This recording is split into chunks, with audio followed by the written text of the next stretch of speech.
नमस्कार, स्वागत है आपका। आप देख रहे हैं इंडिया बोल रहा है। मैं हूं आपके साथ विवेक शांडिल्य।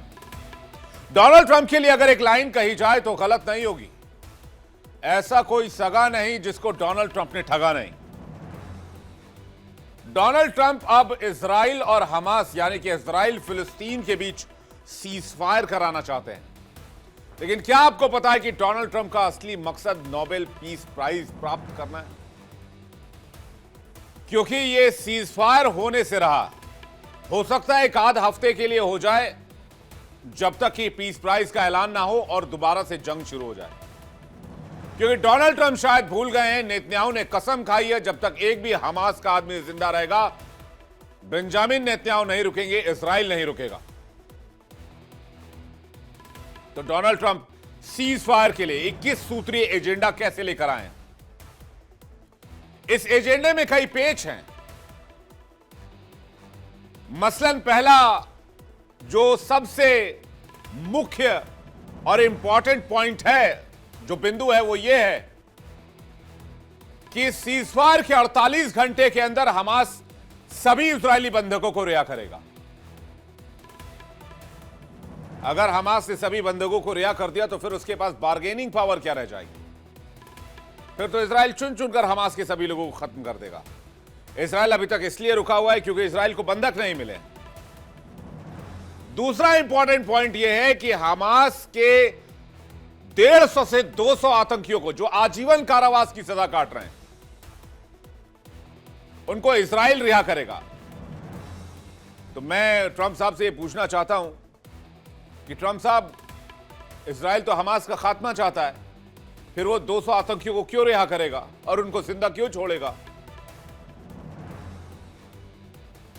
तो इसलिए कहा जा रहा है सीजफायर बहाना है, नोबेल पीस प्राइज निशाना है। तो आज की तारीख का सबसे बड़ा सवाल, क्या इजराइल और हमास के बीच सीजफायर होने वाला है?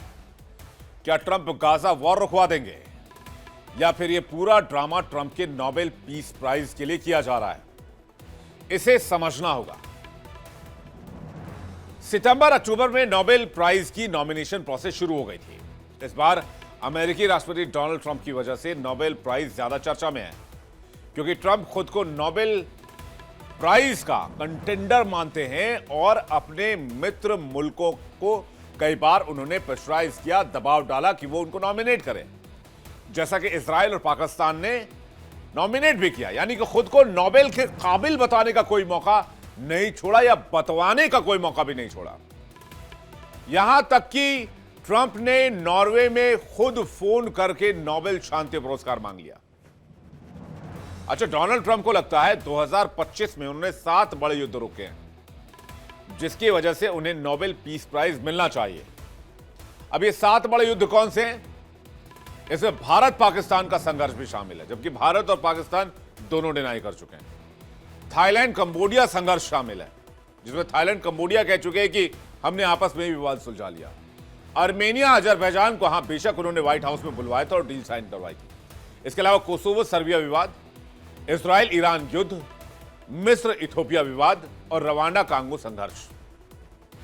गाजा युद्ध के बीच अमेरिकी राष्ट्रपति डोनाल्ड ट्रंप ने बड़ा दावा किया। उन्होंने कहा कि इस क्षेत्र में महानता हासिल करने का एक ऐतिहासिक अवसर सामने है और पहली बार सभी पक्ष किसी खास समझौते के लिए तैयार दिखाई दे रहे हैं। महानता हासिल करने का मतलब आप समझ रहे हैं?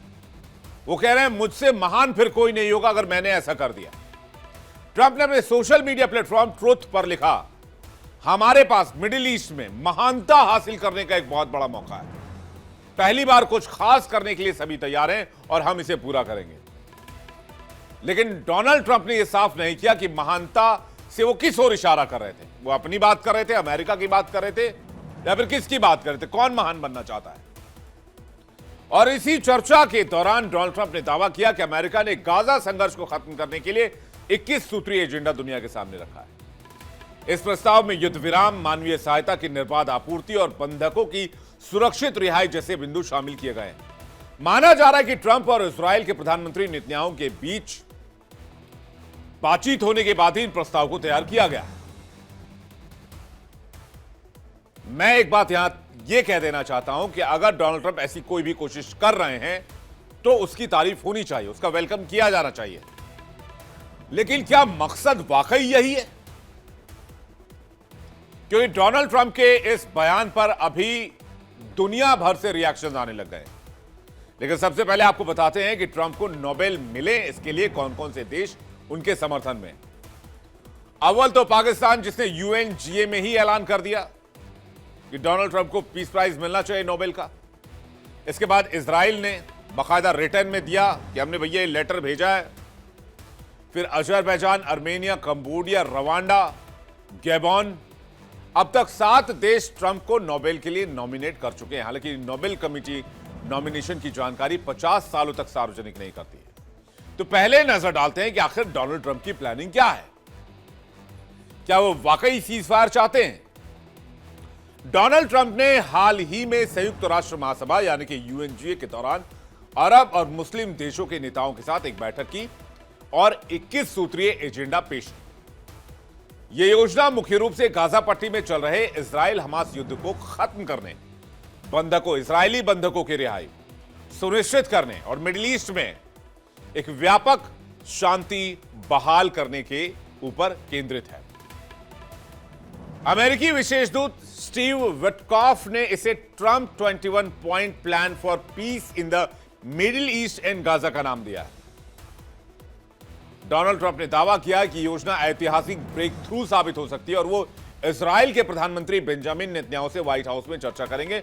बेंजामिन नेतन्याहू पहुंच भी गए अमेरिका में। हालांकि वो 21 पॉइंट क्या है, इसको अभी पब्लिक नहीं किया गया है, इसके बारे में जानकारी विस्तार से नहीं है।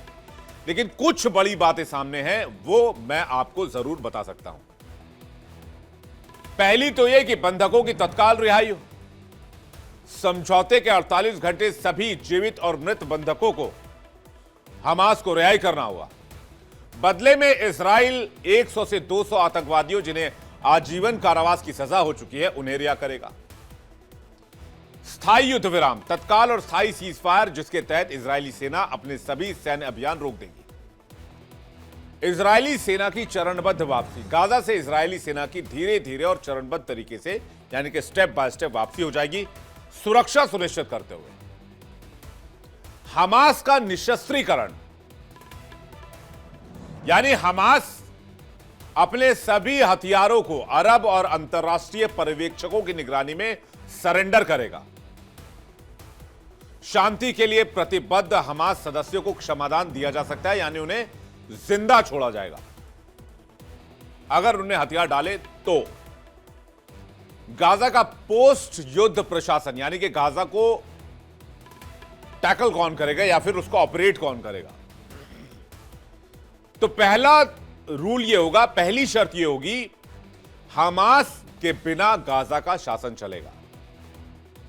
इसमें अरब देशों की भूमिका होगी, जिसमें फिलिस्तीनी प्राधिकरण बनाया जाएगा जो अंतरिम रूप से गाजा को गवर्न करेगी। हालांकि टोनी ब्लेयर जैसे अंतर्राष्ट्रीय हस्तियों की संभावित भूमिका पर भी विचार किया जा रहा है। फिलिस्तीनियों को गाजा में रहने के लिए प्रोत्साहित किया जाएगा। गाजा की जनसंख्या लगभग 20 लाख है और उनका कोई जबरन विस्थापन नहीं होगा। फिलिस्तीनियों को रहने के लिए प्रोत्साहित किया जाएगा। पुनर्निर्माण और फंडिंग के लिए अरब और मुस्लिम देशों से प्रशासन और पुनर्निर्माण के लिए फंड इकट्ठा किए जाएंगे। और मानवीय सहायता तुरंत कैसे सुनिश्चित हो, इसको पुख्ता किया जाएगा। इसके अलावा सुरक्षा व्यवस्था, फिलिस्तीनियों, अरब सैनिकों और मुस्लिम देशों की सेनाओं से मिलकर एक सुरक्षा बल का, एक सिक्योरिटी फोर्स आर्मी का गठन किया जाएगा जो गाजा की सुरक्षा संभालेंगे। वेस्ट बैंक का कोई मर्जर नहीं होगा। वेस्ट बैंक इजराइल के साथ नहीं जाएगा। ट्रंप ने साफ किया है कि इजराइल को वेस्ट बैंक के हिस्सों को विलय करने की अनुमति नहीं दी जाएगी। इसके अलावा फिलिस्तीनी राज्य की दिशा में प्रगति, कि फिलिस्तीन ऐसा देश कैसे स्टैब्लिश हो, इसके लिए एक रोड मैप जो यूएन समर्थित योजनाओं से प्रेरित होगा। इजराइल फिलिस्तीन संवाद को यूएस द्वारा स्थापित किया जाएगा। सऊदी अरब सहित पड़ोसी देशों के साथ इजराइल की शांति विस्तार और व्यापक मिडिल ईस्ट पीस पर यह फोकस रहेगा। इसमें से ज्यादातर मुझे लग रहा है इजराइल ही नहीं स्वीकार करेगा। फिलिस्तीन को एज अ कंट्री मान्यता देने की बात को इजराइल पहले ही यूएनजीए में शर्मनाक करार दे चुका है। हालांकि अभी जो कंप्लीट डिटेल है 21 सूत्रीय एजेंडा का, वो अभी गोपनीय है। अब सवाल यह है कि इस युद्ध को बंद करना क्यों जरूरी है। तो आपको बता दें कि गाजा युद्ध अब तक हजारों जिंदगियां लील चुका है। 7 अक्टूबर 2023 को हमास के हमले से यह संघर्ष शुरू हुआ, जिसमें 1200 इजरायली नागरिक मारे गए थे। वहीं गाजा के स्वास्थ्य मंत्रालय का दावा है कि अब तक 66,000 से अधिक फिलिस्तीनी मारे गए हैं और लाखों लोग विस्थापित हुए हैं। लगातार बढ़ती मौतों और मानवीय संकट के बीच इंटरनेशनल लेवल पर इजराइल और अमेरिका पर इस वॉर को खत्म करने का प्रेशर बहुत ज्यादा है। पिछले दिनों गाजा में युद्ध रोकने के लिए तमाम मुस्लिम देश भी एक मंच पर जमा हुए थे। इसके बाद मुस्लिम नेताओं ने डोनाल्ड ट्रंप से बातचीत भी की थी। लेकिन यहां मेरे मन में एक सवाल है। सवाल यह है कि कहीं यह कवायद नोबेल पुरस्कार पाने के लिए तो नहीं की जा रही। एक तरफ जहां अमेरिका की लाख कोशिशों के बावजूद इजराइल ने सीजफायर नहीं किया है और अभी भी 48 या उससे ज्यादा इजरायली बंधक हमास के कब्जे में है, जिस पर इजराइल का दो टूक कहना है कि जब तक हमास के कब्जे से सभी बंधक रिहा नहीं होते तब तक सीजफायर का सवाल ही नहीं उठता है।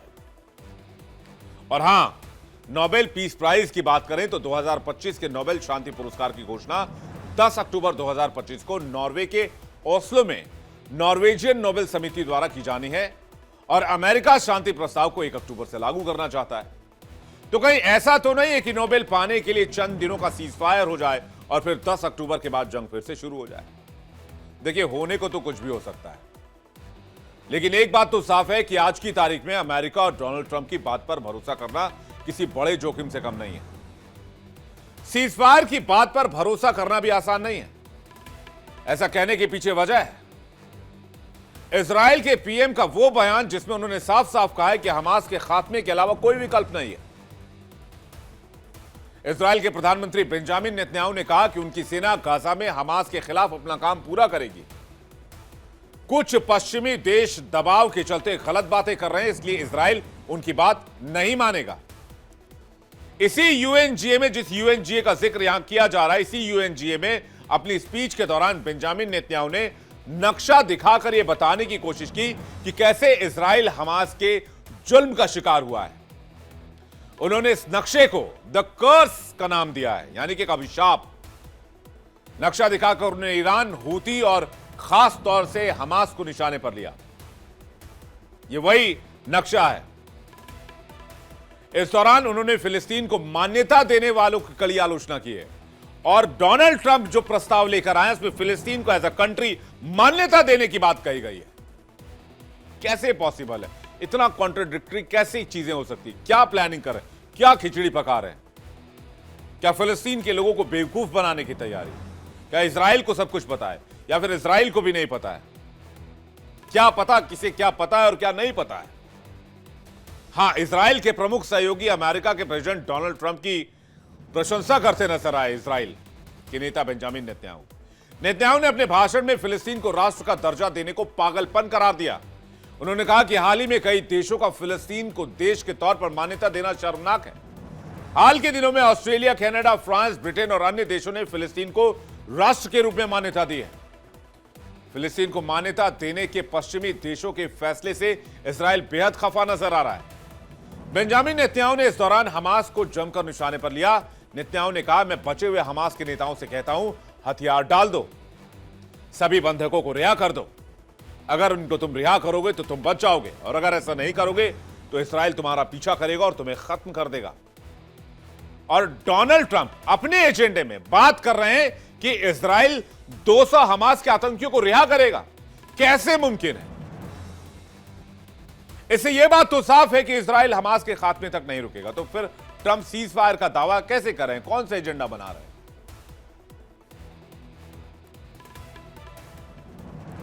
कैसे मिलेगा डोनाल्ड ट्रंप को नोबेल?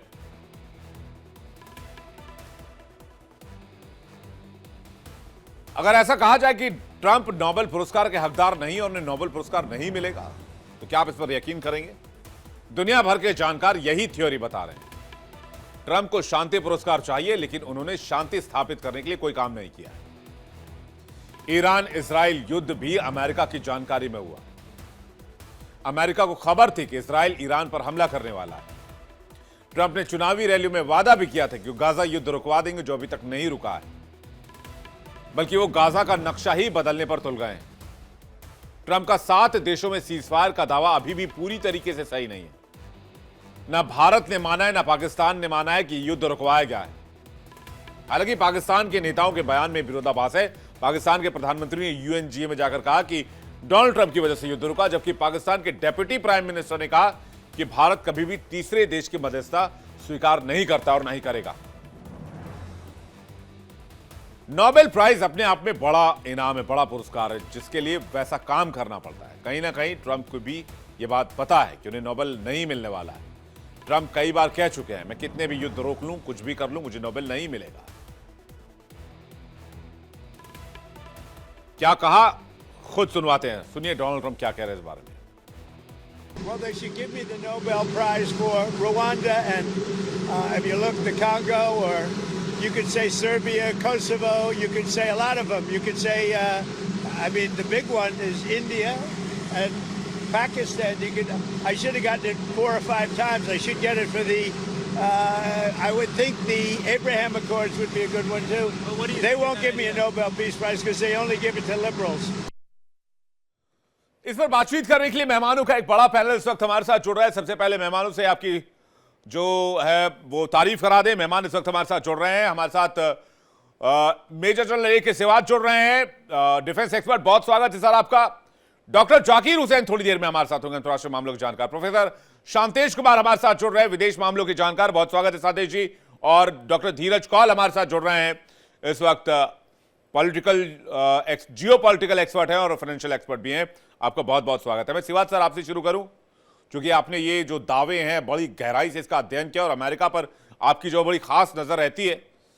तो जो थ्योरी अभी तक सामने मैंने रखी, जो मैंने एक्सप्लेन किया, आपको लगता है इस बात में दम है? क्योंकि हमास को खत्म करने के लिए इजराइल ने कसम खाई है और ये कसम खुद बेंजामिन नेतन्याहू ने खाई है, और डोनाल्ड ट्रंप कह रहे हैं कि 200 आतंकियों को छोड़ दो। हाँ विवेक, देखो इसमें कोई शक नहीं है कि जो आपने इशारा किया कि अभी जो फोकस है डोनाल्ड ट्रंप का यही है कि किसी तरीके से कोई ना कोई सीज फायर मनाया जाए। और क्योंकि उनको नोबेल पीस प्राइज चाहिए, और उन्होंने जो अपने देश गिनाए हैं कि रवांडा कोंगो है, अजरबैजान अर्मेनिया है, उसके बाद आपका कोसोवा सरेबिया है, थाईलैंड कंबोडिया हो गया, उसके बाद ईरान इजराइल है, और इसके बाद इंडिया पाकिस्तान का भी वो कह रहे हैं। और वो चाहते हैं कि किसी तरीके से ये भी दिखाएं कि इजराइल और हमास की लड़ाई भी उन्होंने रुका दी।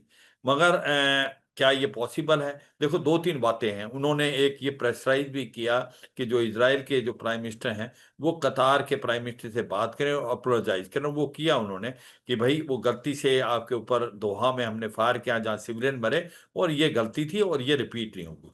और दूसरा, कहीं ना कहीं ये एक प्रकार से विश्वास दिलाने की कोशिश की जो नेतन्याहू के द्वारा कि वो गाजा को नहीं एक प्रकार से काबू में लाएंगे या उसको वहां नहीं रहेंगे, वहां से वो निकल आएंगे। ये 2 चीजें इस पॉइंट आउट करती हैं कि भाई प्रेशर है डोनाल्ड ट्रंप का नेतन्याहू पे, वो इस चीज को मानने को तैयार हुए हैं। 2023 में भी सीज फायर हुआ था। हाँ मैं बता रहा हूँ, आगे 2025 में भी सीज फायर हुआ था। बिल्कुल बिल्कुल, जंग खत्म नहीं हुई। मैं ये नहीं कह रहा सीज फायर डोनाल्ड ट्रंप नहीं करा पाएंगे, सांकेतिक सीज फायर हो जाएगा, हफ्ते भर के लिए हो जाएगा, जंग फिर शुरू हो जाएगी। इसमें क्या है? हाँ मैं यही सोच रहा हूँ विवेक, आगे बताने की कोशिश कर रहा हूँ कि बात क्या है कि डोनाल्ड ट्रंप को चाहे वो सीज फायर कुछ समय के लिए हो या लंबा हो, उसको इससे कोई फर्क नहीं पड़ता, एक बार सीज फायर होना चाहिए। क्यों ये सीज फायर नहीं टिक पाएगा? इसकी 4 चीजें हैं। एक तो सबसे बड़ी इंपॉर्टेंट चीज ये है कि जब तक सीज फायर हमास नहीं मानेगा तब तक सीज फायर नहीं होगा। हमास इसलिए नहीं मानेगा कि जब उसने 72 आवर्स में उसने होस्टेजेस अगर एक बार छोड़ दिए, जो 48 हैं जिसमें से 20 जिंदा हैं, फिर उसके पास कोई ना कोई लीवे तो रह नहीं जाएगा। फिर तो बार्गेन पावर नहीं रह जाएगी। बिल्कुल, फिर तो इजराइल पटक उनको पूरे जोरों से। देखो मैं एक चीज बड़ी अचंभे की बताना चाहता हूँ विवेक। हाँ विवेक, ये 41 किलोमीटर लंबा, 6 से 12 किलोमीटर चौड़ा, आज तक इजराइल को ये नहीं पता चला है कि वो होस्टेजेस कहाँ छुपा रखे। ये बिल्कुल। मुझे लगता है कि हमास की एक बहुत बड़ी सफलता है, जो कि इजराइल ने आपका इस्माइल हानिया को मारा, बाकी लीडर्स को भी उसने तेहरान में मारा, बाकी जगह भी मारा, लेबनान में, मगर वो आज तक ये नहीं पता वो करता टनल तो पता नहीं नहीं लगा पाए, बिल्कुल।